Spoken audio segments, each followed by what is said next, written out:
Okay, welcome everyone. I'm Adair Damon. I'm director of the Washington State Labor Education and Research Center, housed at South Seattle College Georgetown campus in Seattle. Welcome to our second in a webinar series on workers' rights in the COVID-19 era. We are really grateful to our sponsors, Council 28, AFSCME, the Washington Federation of State Employees, the Washington State Labor Council, AFL-CIO, and SEIU Local 925. Before we begin, we have a couple things to go through. The first is a land acknowledgement. We at the Seattle colleges make a practice of acknowledging the land upon which our classrooms sit. And even though we are working virtually tonight, I'd like to start with a land acknowledgement.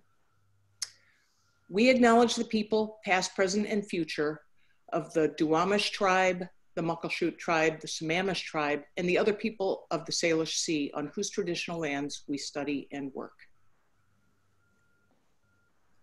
Thank you. The Labor Center is a nonpartisan, state-funded component of the Washington State Board for Community and Technical Education. Our mission is worker training and worker empowerment. We have specialized in workers' rights training and in the history of the American labor movement. We work with both labor unions, community organizations, the Seattle colleges, and other allies around the state to make sure that we are carrying messages of concern to working people out in an accessible fashion for adult learners. This webinar is an extension of our Know Your Rights curriculum that we have been running for many years. We realize that in this era of the pandemic and of the massive changes in public policy and the economy going on around us, we wanted to bring information straight to working people and be an accessible place to get answers about legal rights in the pandemic era. This webinar is open to the public. It will be recorded. It will be accessible to all of you and to other people after, probably after tomorrow. This webinar is second in a series. Tonight we're going to be focusing on issues of paid leave, paid sick leave. Our first session specifically was focused on unemployment rights, both under state law and under the new federal law. And we will have a series of other webinars coming up, which we will describe at the end of the meeting. Tonight, we got to the paid leave question because, like many people, I was able to consult this really wonderful piece of paper that the State Unemployment Security Department put together that said, well, if this is your situation, this is your leave status. If this is your situation, this is your leave status. And it was very helpful in a way and very confusing to me, my siblings, friends, neighbors, and colleagues. So we realized that we wanted to dig a little deeper. So tonight we invited 3 special guests to work with us on a presentation on sick leave policy and sick leave issues.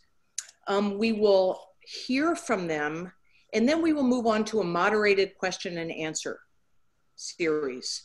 Again, if you look below the screen that you're looking at, you should be able to see a Q&A button. If you have questions pertaining to sick leave, you can start filing those questions now. You can file them as things are going along. If something, if one of our speakers speaks about something that you didn't understand, fire away in there and we will try to get your questions answered as we can. David West of the Labor Center staff is moderating the question and answer box.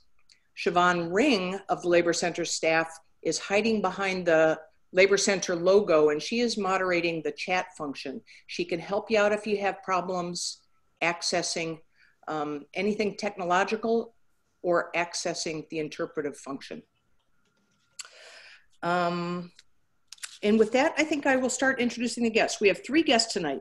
Marilyn Watkins is the Policy Director of the Economic Opportunity Institute. She has been instrumental in helping develop some of our state's paid sick leave policies.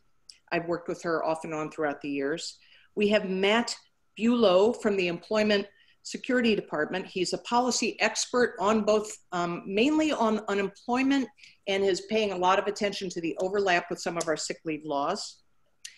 And Sandra Toussaint, who's a lobbyist for the Washington Federation of State Employees, AFSCME Council 28. And again, there's a question and answer button. There is a chat box, and we will move forward. The intent tonight is, again, to give you tools, to give tools that you can take to your family, friends, and coworkers to help navigate what can be a wonderful and confusing set of policy options we are developing in our state to protect workers in our state in this pandemic era. We always teach in the Labor Center that every law, every policy, every contract clause, and every regulation is the product of a fight between people who were trying to expand protection for workers and those who were resisting that expansion. And so we have to see all of this as an ongoing series of gains, interpretations, and gains yet to come. And with that, I think I will just take it straight to Marilyn, who has the job of giving us an overview of the many options we are developing now for addressing our sick leave needs in the pandemic era. Thank you very much, Adair, and I hope people are hearing me okay. And thank you also to the Labor Center, to all of our union sponsors, and to everyone who's participating in this webinar this evening. And go ahead into the next slide, please. So Washington actually started out this whole emergency pandemic era in better shape than most states did, because we already had paid sick leave and paid family and medical leave insurance in place here in Washington state. We're one of the few states that has these policies at all, let alone both of them. And we actually have the strongest and best laws of any state in the country. That's in large part because we have one of the strongest and best labor movements of any state in the country. Our unions here have a long history of fighting both for their own members and also for the rights and dignity of every worker in Washington state. Paid sick leave and paid family and medical leave insurance were not handed to us, as Adair said. We created them, we won them, labor unions and community working together to get these laws developed and passed. Without our victories here in Washington, Congress never would have passed expanded paid leave options as part of the COVID-19 response packages that they've been passing in the last month. This evening, I'm going to try to break down a lot of very complicated policies that overlap somewhat and diverge in other ways. I'm going to try to get through a lot of material pretty quickly because we have a limited amount of time. But you're going to get these slides, so you don't need to worry about writing everything down. And we're also going to have plenty of time for questions at the end, hopefully. And I'm also going to point you to where you can get some additional information and follow up more in depth on every one of these policies. So let's dive in. Next slide. No, yeah, thank you. So Washington has two sets of paid leave standards. We have paid sick and safe leave that covers that kind of short-term stuff, routine needs. And we have paid family and medical leave insurance for those occasional longer times when you're going to need longer periods of paid time off. So paid sick and safe leave, and this is a minimum standard, just like a minimum wage. In fact, it's part of our minimum wage law here in Washington state since our successful initiative back in 2016. So here in Washington, most people have the right to earn at least 1 hour of paid sick leave for every 40 hours that they work. People are paid their full usual pay via their paycheck. And this law is enforced at the state level by the Department of Labor and Industries. Seattle and Tacoma also both have their own laws that expand and enhance the state law in some ways, and they also enforce actively these laws. And of course, your own collective bargaining agreement or employer policies may provide additional leave beyond what the state minimum standard is. Paid family and medical leave, well, let's stick to this slide just for a sec. So paid family medical leave is a brand new program. It's been in effect fully since January of this year. It provides up to 12 and in some cases up to 18 weeks of paid time off. Anybody who worked in the state of Washington at least 820 hours last year is likely to be eligible for this. It's operated as a social insurance program, kind of like the unemployment system or Social Security. And people get, if you're a lower wage worker, you'll get about 90% of your pay. If you're a middle wage worker, you'll get about 70% of your pay as wage replacement. And the maximum benefit for this year is $1,000 a week. And this benefit you apply from the state at paidleave.wa.gov, and Matt is here to talk more about that program in a little bit more detail in a few minutes. Next slide, please. So a little bit more about these two laws. So for paid sick leave, you're entitled to use this leave if you yourself are ill, if you're caring for a sick family member, if you're seeking any kind of medical treatment, including preventive care. This can be COVID related or not COVID related. You can use this leave if your workplace or your child's school or daycare is closed because of a public health emergency. And you can also use it in situations of domestic violence, sexual assault, or stalking for safety, health, and legal needs.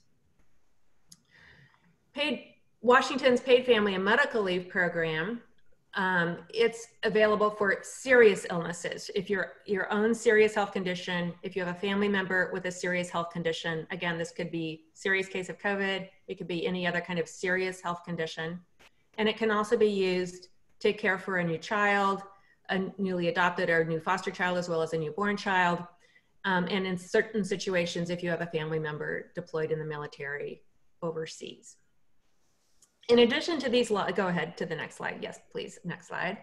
So in addition, Governor Inslee, I believe it's this week, time sort of blurs, I think, for all of us these days, but Governor Inslee has also issued an emergency order for high-risk workers who are in some of those high-risk categories of developing really serious complications and potentially fatal cases of COVID-19, people who are older, have underlying health conditions and whatnot. So all of these workers now in Washington state have the right to accommodations in their workplace to prevent infection. And where such accommodations are not feasible, workers have the right to use their choice of any accrued employer provided leave that they have, or go to the UI system and collect unemployment insurance.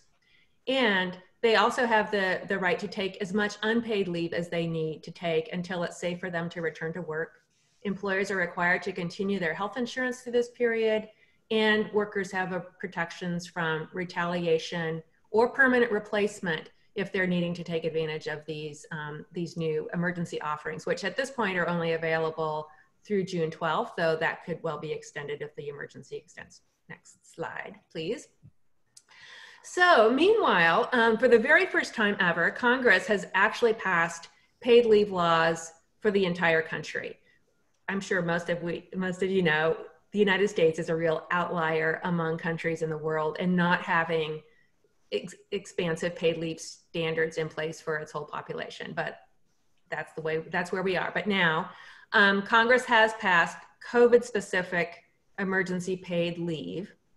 This leave covers most public sector workers except for federal, and it covers private employers who have fewer than 500 US-based employees. So it doesn't cover if you work for a large corporation, unfortunately.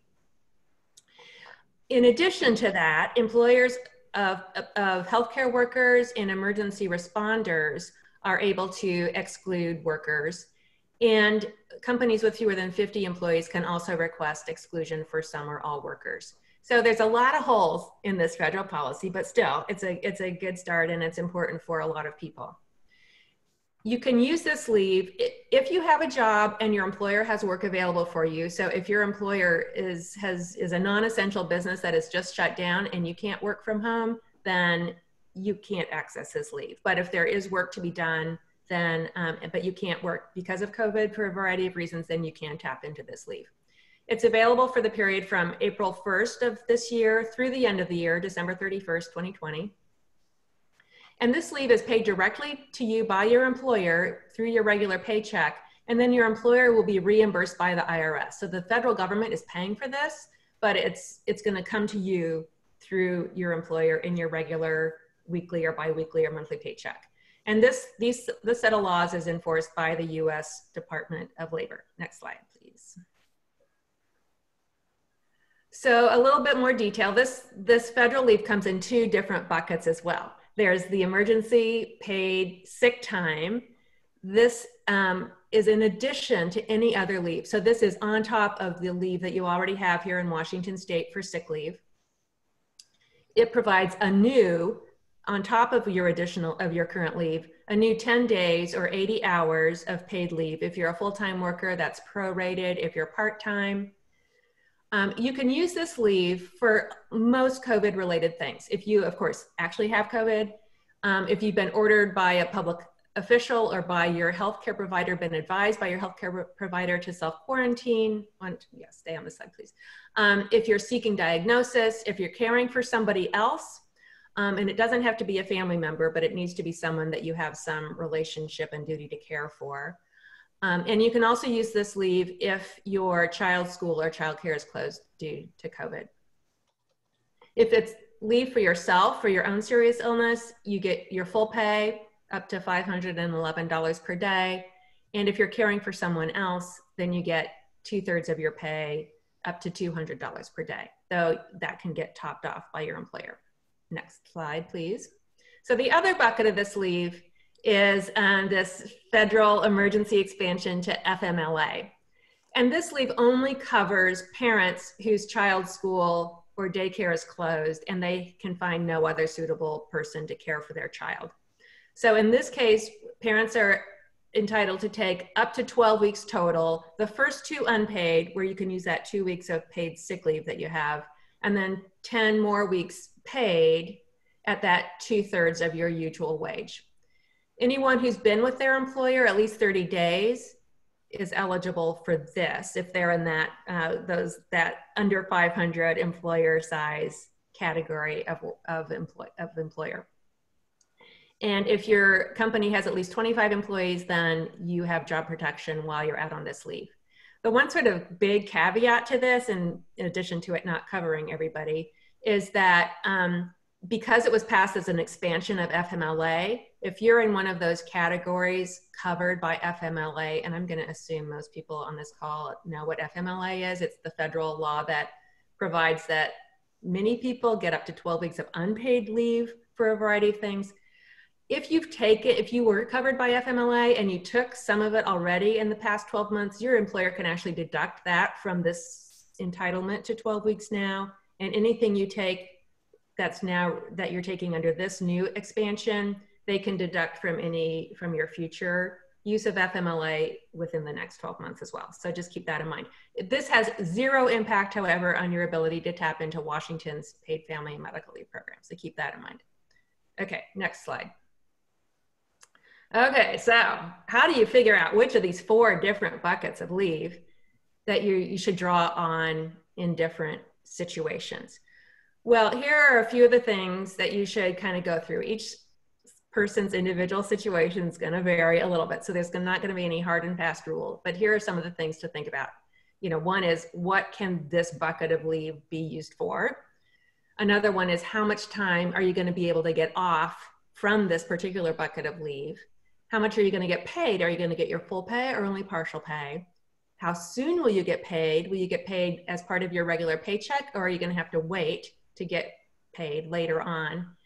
And are you going to need leave later? Are you likely to need leave later on for some other purpose? And do you need to save one particular bucket for a likely need that you're likely to encounter later on in the year? So those are just some of the things to think about as you're trying to figure out which bucket. Next slide, please. So here's just some sort of, pointers. So if it's a COVID-related reason, you're going to want to strongly consider using these new buckets of federal leave first if you're one of those categories of people that's going to have these buckets of leave available to you. For one thing, this leave just expires December 31. It's gone. You're not going to have access to it again, whereas your sick leave carries over into next year and the paid family medical leave program is going to be there in perpetuity. You're going to get your full pay via your regular paycheck for yourself for this federal leave, either bucket for the sick leave bucket. and you're going to get 2/3 pay caring for someone else. So as I said, you can ask your employer if they will just top it off themselves, or if you can use your PTO or some other leave to top off and get full pay instead of just the 2/3 pay. If you use the COVID-related leave, you're still going to have all of your employer-provided paid sick leave as well as your Washington paid family and medical leave available to you for any other needs that you have, COVID-related or not.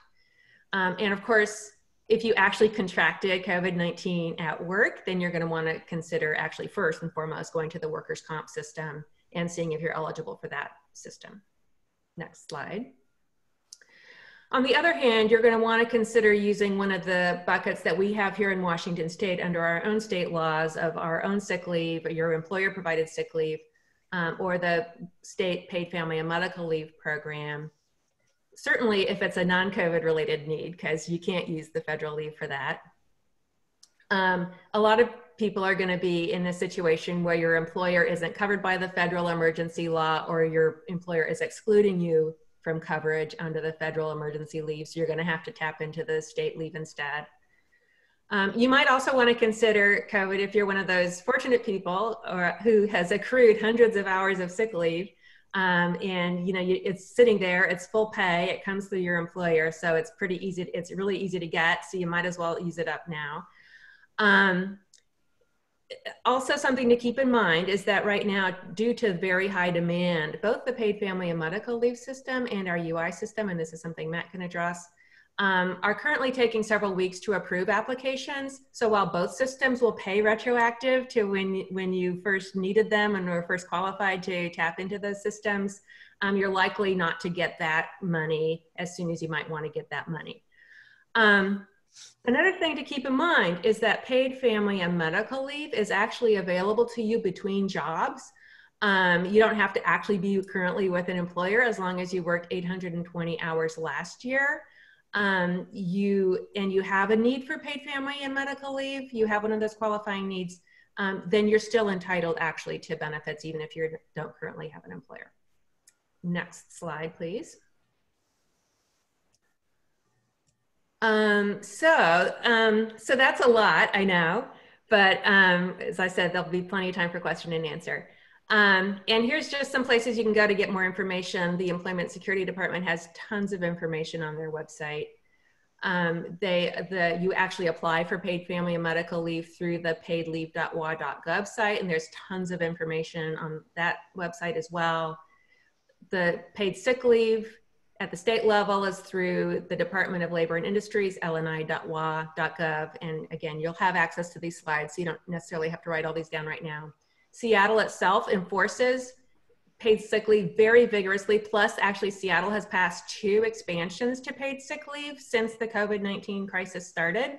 So you want to check that out at seattle.gov. The federal stuff, as I said, is enforced by the Department of Labor at dol.gov, and they have a bunch of FAQs and description of rights of workers and employers on their website for the federal stuff. And my own organization's website, opportunityinstitute.org, also has a lot more information. And with that, I think I've about done with my formal part of the presentation.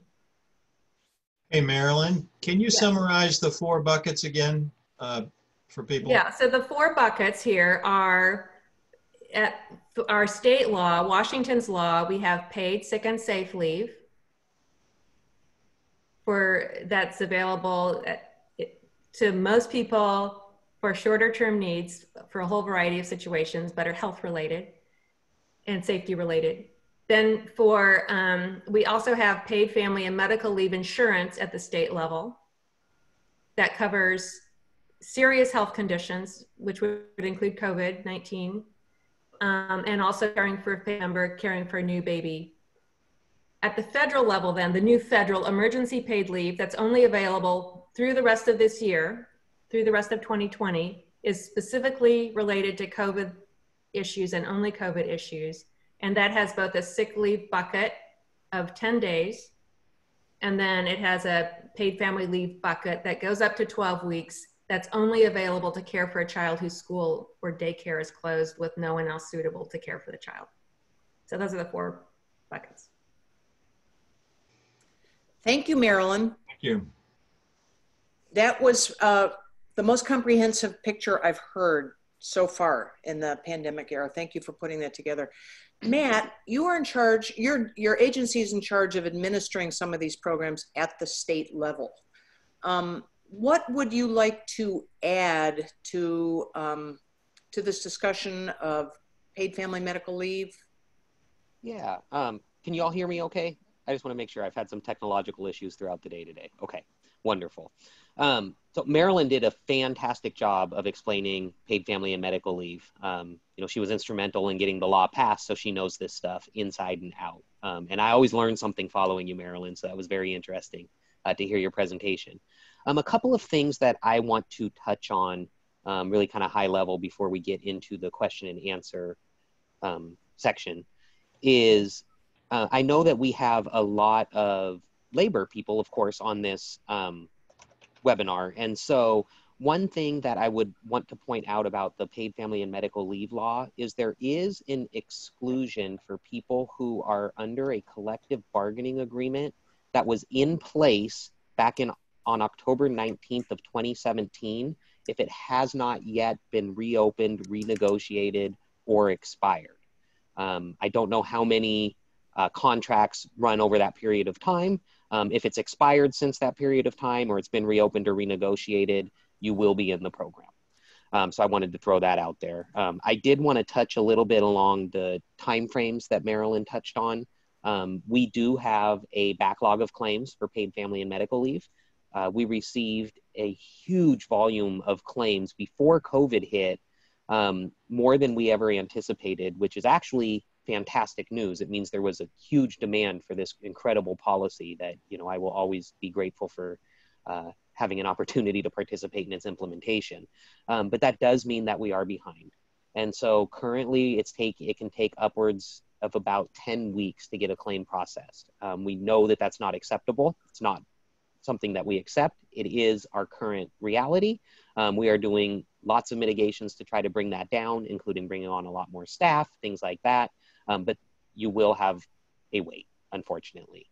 I also wanted to talk just really briefly.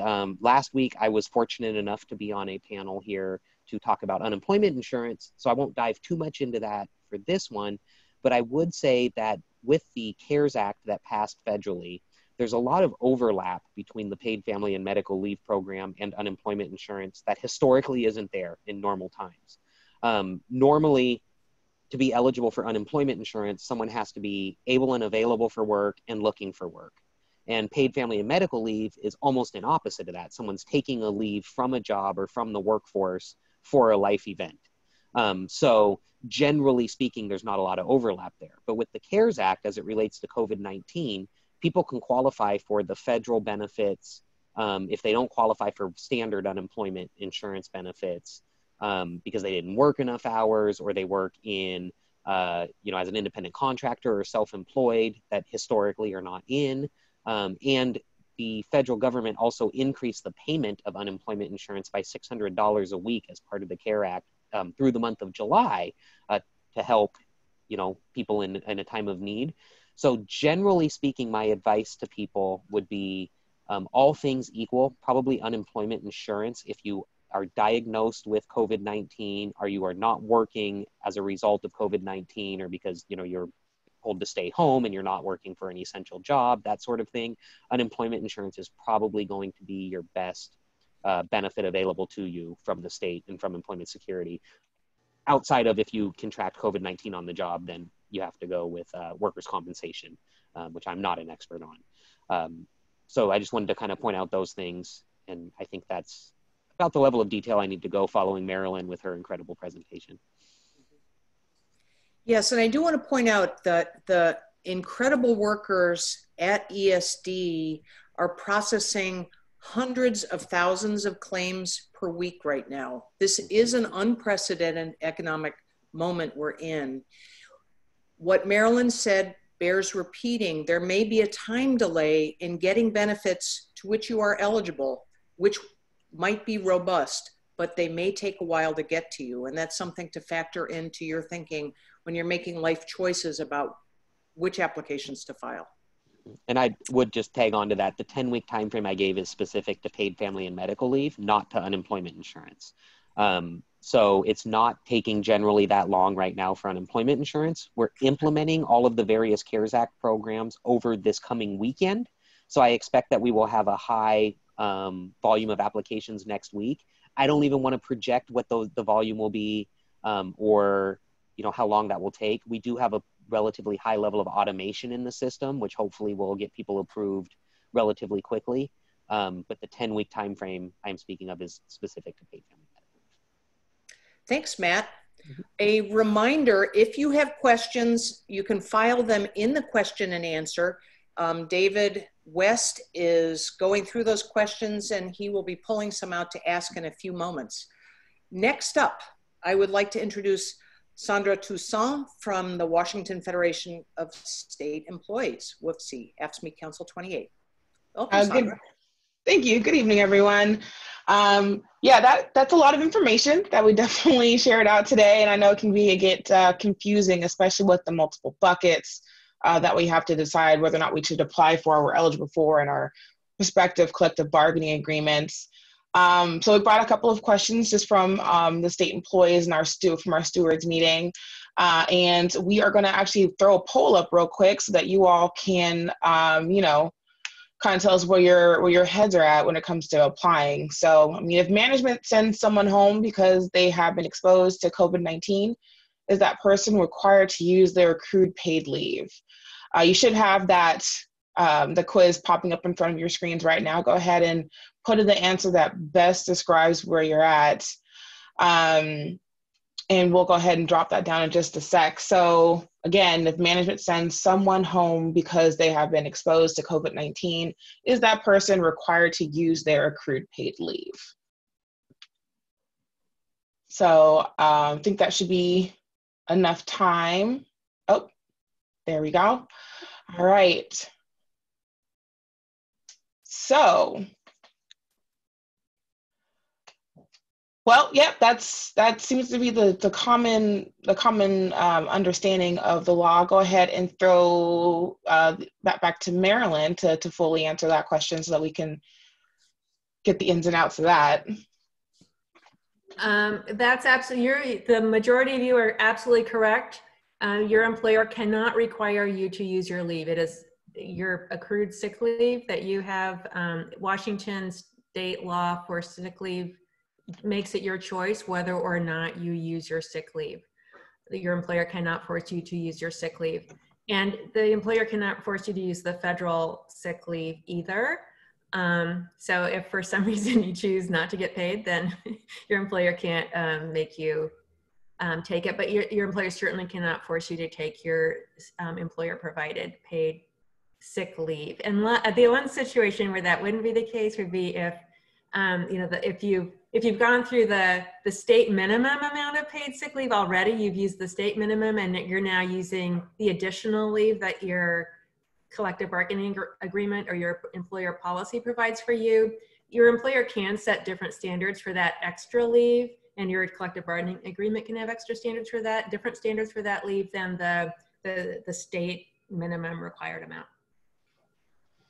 And I would just add to that, if you are seeing that in your workplaces and you're under a collective bargaining agreement or you're represented by a union, reach out to your steward, reach out to your reps, reach out to your state council or local, because that's what we're here for. We're here to advocate for you and fight for you and make sure that you are getting all the rights available to you.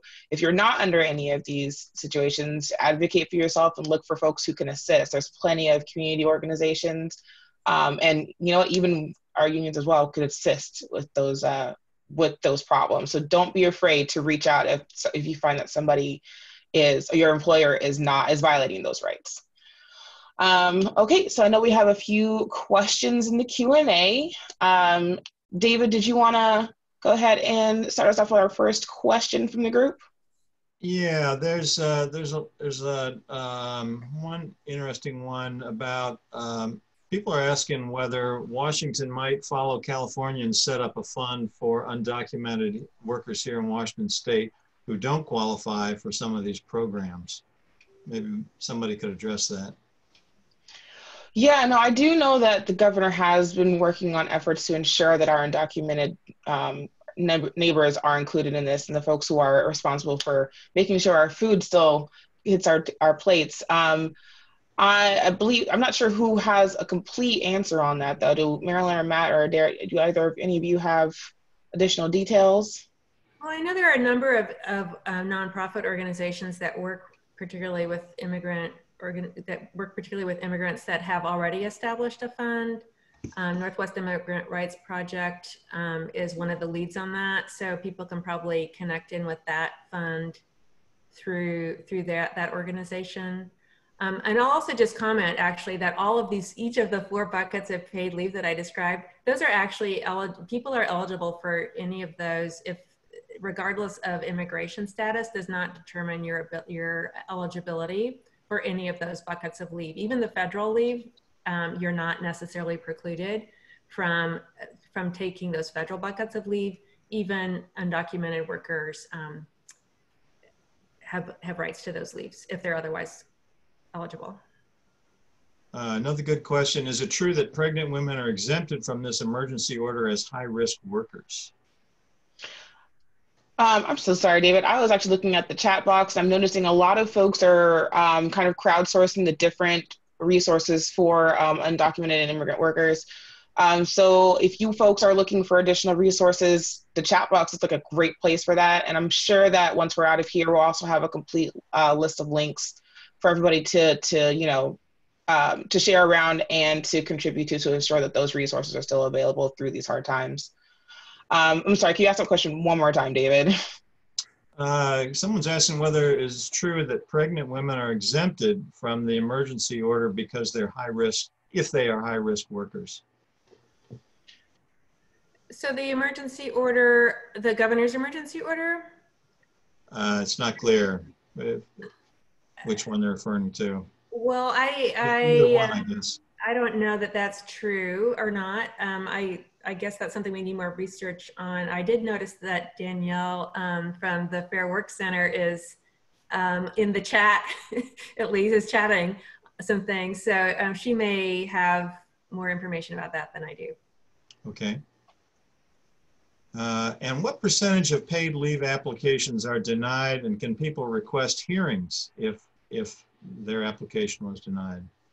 Sure. So I'll take this one. I don't have the exact figures right here in front of me on that, but it's about a 90% approval rate, meaning about a 10% denial rate since we've implemented the benefits starting in January.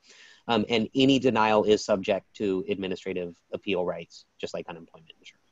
And Matt, what do folks typically get denied for? Could you kind of expound on that? Yeah, so really kind of the high level things. The most common one is that they haven't experienced the event yet. So it could be that someone is applying before they've had the child enter their life or before the surgery is scheduled, and we cannot approve benefits prior to something happening. So that's the most common scenario. The second most common is because they don't have enough hours, the 820 hours in the qualifying period to qualify. And then there's some other reasons that are pretty low volume. Sometimes we get an application and it's just the thing that the person is applying for just doesn't qualify. So it's not paid family or medical leave under the law for whatever reason. So those are really the three major buckets. Right. Great. And from what I understand, the appeals process is fairly self-explanatory on the website, or are there additional resources folks should reach out to if they feel they need to appeal? It is available on the website. Also, if someone receives a letter, determination from us saying that they're ineligible for benefits, the appeal rights are right there. It goes through the Office of Administrative Hearings, another separate state agency, and follows the same process as most administrative appeals through state government. Okay. Great. Time for more questions? Looks like we do, yeah. All right. Yep. Someone's asking, in a job without a union and no seniority, what's the process if an employer punishes a worker by laying them off after using their paid leave against their employer's wishes? And how long does it take them to get their job back if the employer punishes them for using paid leave, and who would take a complaint like that? So every one of the laws, both the state law, the city laws, and the federal law, all protect workers from retaliation. So depending on which, if you're using, if you work in the city of Seattle, you would go to the city of Seattle, but actually the city of Seattle is contracts with a number of community-based agencies to help them enforce. And so the Fair Work Center is one of those organizations that you can go to if you don't want to go straight to the city Office of Labor Standards, but you can go either straight to the city or to one of those organizations like the Fair Work Center. At the state level, you'd go to LNI, to the Department of Labor and Industries. They enforce retaliation standards. Though an organization like Fair Work Center would also help you broker that at the state level as well. Unfortunately, with the federal stuff, you have to go to the U.S. Department of Labor, and that's done the same way that Fair Labor Standards Act kind of issues are.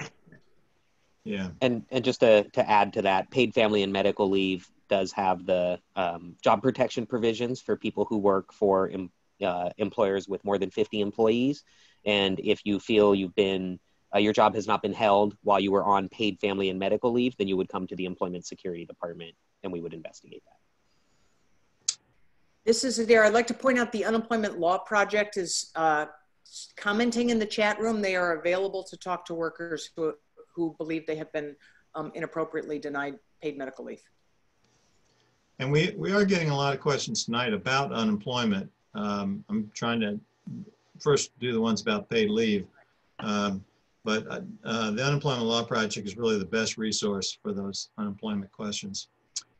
Another good question is, how is the percentage of pay for MLA determined when a large amount of the pay is based on bonuses?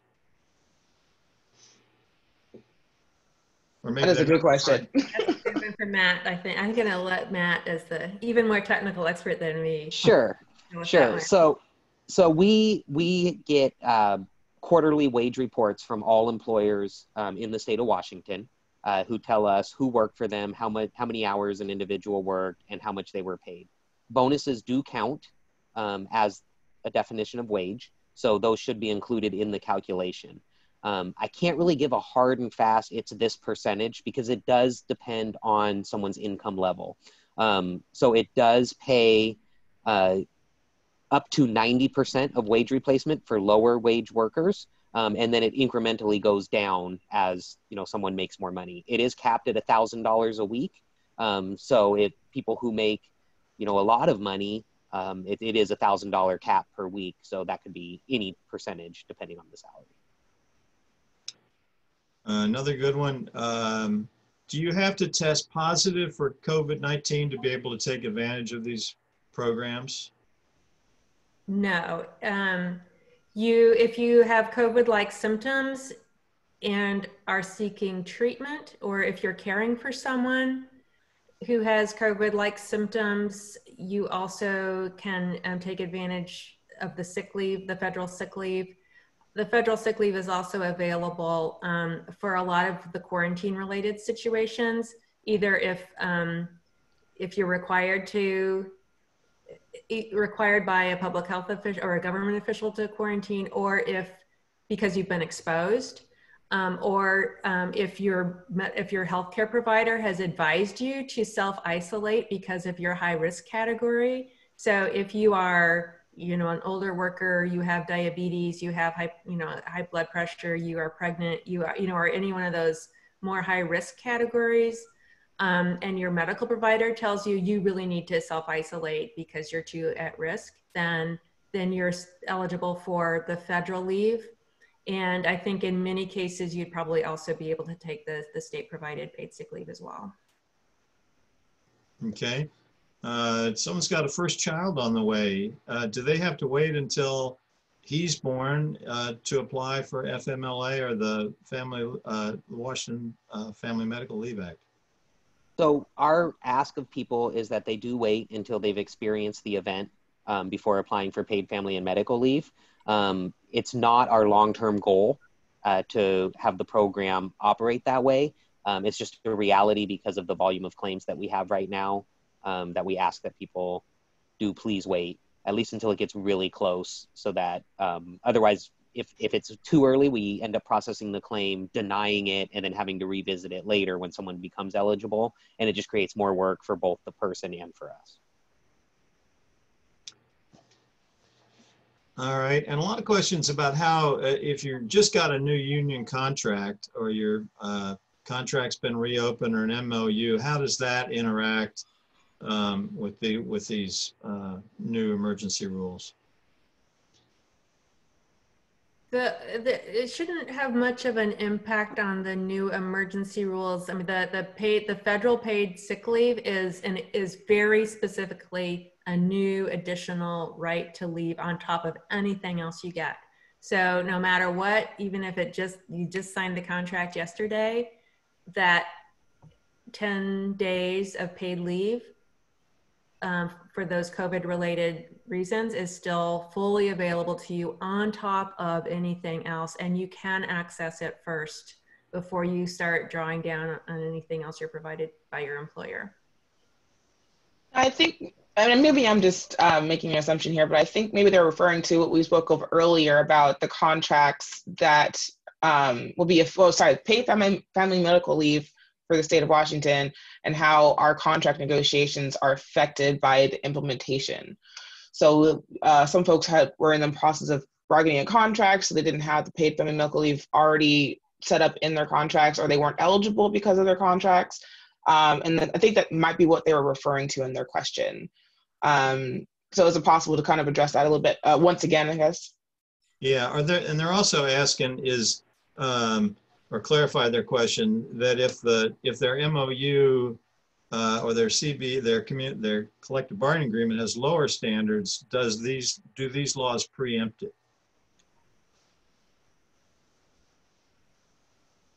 So from a paid family and medical leave perspective, collective bargaining agreements cannot change the state law, and it cannot be preempted. But the original question, I just want to answer that a little bit from the paid family and medical leave perspective, and then I'll hand it back over to Marilyn to talk from the other programs' perspectives. If someone works for an employer and they're covered by a union contract and it has been reopened, renegotiated, or expired, they immediately can become eligible for paid family and medical leave, including the time that they were working under that collective bargaining agreement. The employers don't report those wages and hours during that time frame, but if someone applies for benefits and they now are eligible, we go to the employer and ask for those wages and hours so that we can determine the eligibility and get some appropriate. Right. And can the federal government extend the federal paid leave beyond December 31st?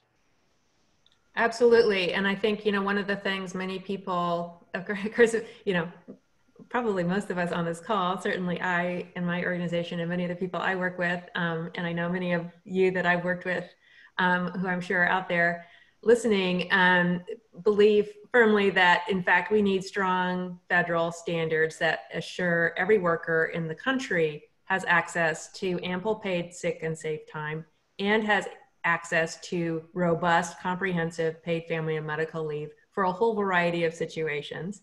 And these laws should be permanent, and they should be much broader than the emergency laws that the federal government passed now. And that any federal law should in no way undermine what we've won and built ourselves here in Washington State. They should add on and amplify and make sure that our friends and neighbors and loved ones in Idaho and Indiana and other places also get access to these rights. So yes, Congress could just do an emergency extension. I think, none of us, we're all just looking at crystal balls here. None of us really know how long this situation is going to go on. When are we going to get a vaccine? When are we going to get back to full range of economic activity, and how long are we going to need these emergency things? So there's lots of room for all of us to be advocating and working through our unions and other organizations to advocate for continued federal movement here. I was going to jump on that as well. Having these protections and these programs in place, they're great for now because they're helping us get through this crisis. But honestly, these are all things that we could have, be in permanent statute. These are things that if we had the right folks in office and we advocated very loudly and we're not, willing to compromise, well, that's not right, but like we get the right people in office and we are very loud about what we want and need.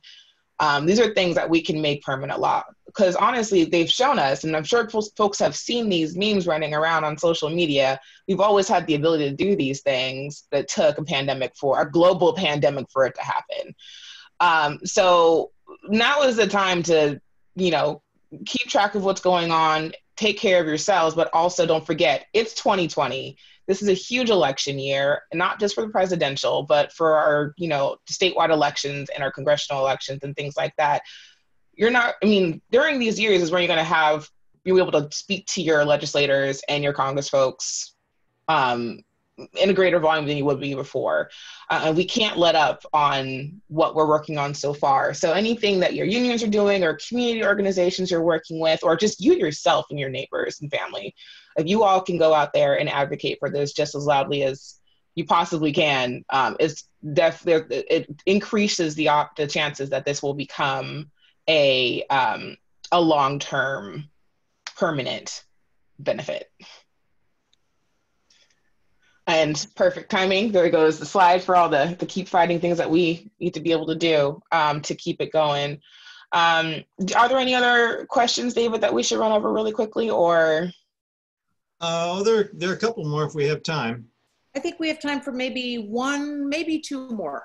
Okay. If your employer asks you to go get tested for COVID, would that be paid administrative time, or would the employee need to use their own paid time off away from work, for the time away from work?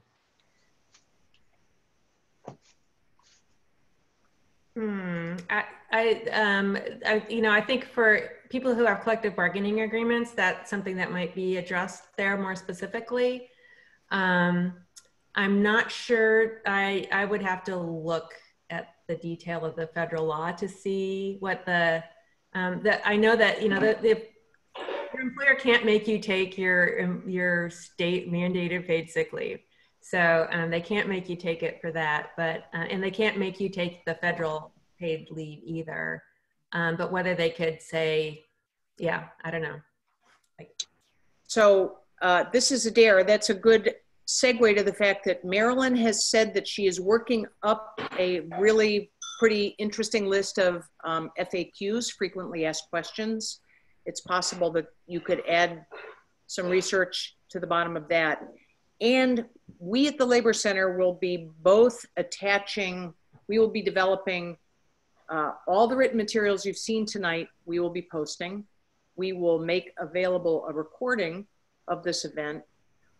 We will provide links to the helpful organizations you've heard from tonight, ranging from the EOI to the Unemployment Law Center and other really helpful people that have been posting along in the chat room. I hope you've been watching the chat room. I guess it's time to ask if Matt, Marilyn, or Sandra, do you have concluding remarks you want to make tonight? Any last things to send people home with? Well, I would just like to reiterate what I said earlier. This is a time where we can really seize on the different benefits and packages and pay that we have been fighting for decades, and make sure that it continues on.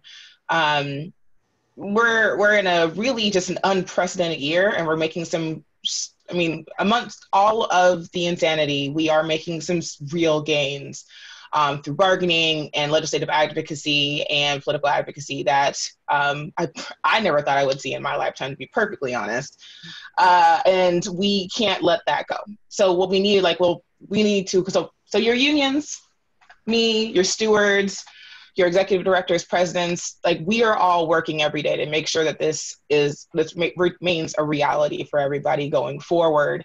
And we are already working on ways to make sure that we don't have to go through some austerity measures that we know are coming, because Washington State's economy is based on sales tax and property taxes. But, you know, we can only do so much. We always need additional voices to lift up the message. And I guess what I would say is that after tonight and going forward and wherever possible, make sure you reach out to your legislators, not just, your House representatives of Congress or the president or the governor, but reach out to your city council people and your local community organizations that do this work, and do what you can, however you can, however much you can, whatever you can. Every little bit helps to push forward and make sure that these things that we're earning now in this crisis don't go away once the crisis has passed. Marilyn, Matt, you have anything you'd like to add? I mean, I'd absolutely echo what Sandra just said. And, crises can be a real opportunity to make big jumps, big changes that seemed just inconceivable a few months ago. But we also know that the opposition is also organizing, and the people who oppose strong worker policies and building worker power and increasing equity for all of us, that those people are also organizing, and they're also putting pressure. They're also trying to seize this opportunity. So we can't let down our guard for a minute. We really have to fight. We have to dream big and fight for big things. And I think working together, as we have a good history of doing, we can actually make some really significant gains. Okay, thank you. And Matt?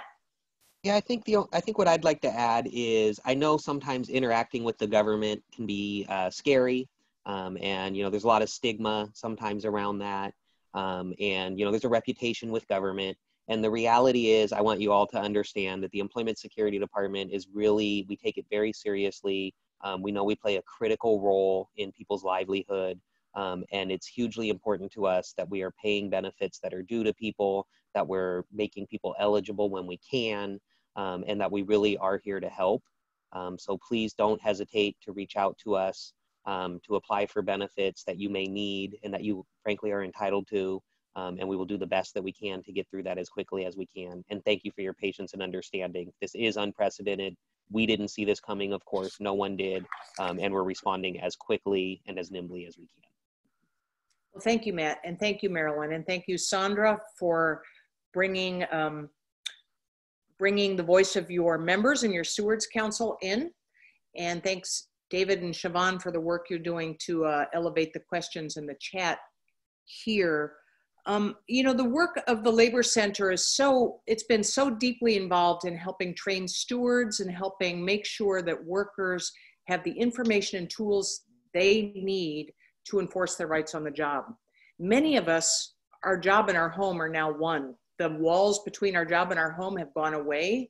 My workplace is in my home, and increasingly my neighbors and friends and family are turning to me for this kind of information. Not just people in my labor union or in the labor movement or the worker movement traditional, right? It is on all of us to take this information broadly, help someone look up the website. You don't need to know all the answers, but help people navigate their rights and help people get the support that we are all working so hard to provide to our community, and help them understand where we go from here. So having said that, we have 3 more webinars in this series on our rights under the COVID era. One coming up on housing security. As people know, there are moratoriums against eviction. There are also advocacy efforts on behalf of renters and homeowners facing an inability to pay rent, pay mortgage. So we will, as we did tonight, cover both the policy side and the advocacy side of what's going on in our community. Health insurance options for people who are used to having workplace-based health insurance, who might be losing their connection to their employment-based health insurance. Where do I turn? It's going to be time to talk about that later in the month. And also the opportunities for worker training and retraining. If you or anyone you know is looking at a layoff or looking at pretty radical changes in your own workplace, you have rights under Washington State and opportunities to go through training and retraining programs. So we're going to cover all that in our next 3 weeks. In addition, we have tried in every one of our webinars to address as best we can some very unique issues affecting immigrant workers and undocumented workers. Those can be complex, and if you've been watching the chat function, there are people extremely qualified and extremely grounded in the very nuanced issues facing our undocumented neighbors. Use the resources in the chat room. They are the best in the state. We will also be putting all of those links out in follow-up email. So finally, the last is we love to get feedback from you all. I know in the chat room you saw a link to a survey, little feedback survey. We will also be sending that to you in a follow-up email. It helps us enormously if you tell us, did we hit the mark? What are the kinds of things that we need to cover in our upcoming meetings? Finally, we will be posting this recording probably, we will tell you where we're going to post it once we get our email out to you tomorrow or the next day. We have a couple choices of where to stick it up. Marilyn has already committed to putting her slides and some FAQs up on the EOI website, and we will have them on our Rights at Work Washington.org website. And come back next week. We want to see you. All right. And feel free to send us questions and we will do our best to answer them. Thank you, team. Thanks to our guest speakers. Thank you. Thanks, Matt, Marilyn. Thank you all. Thank you. Be safe. Take care, everyone.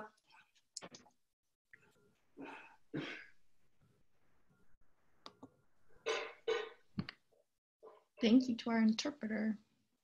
Oh, thank you to our interpreter, Claudia. The best. Thank you, Claudia.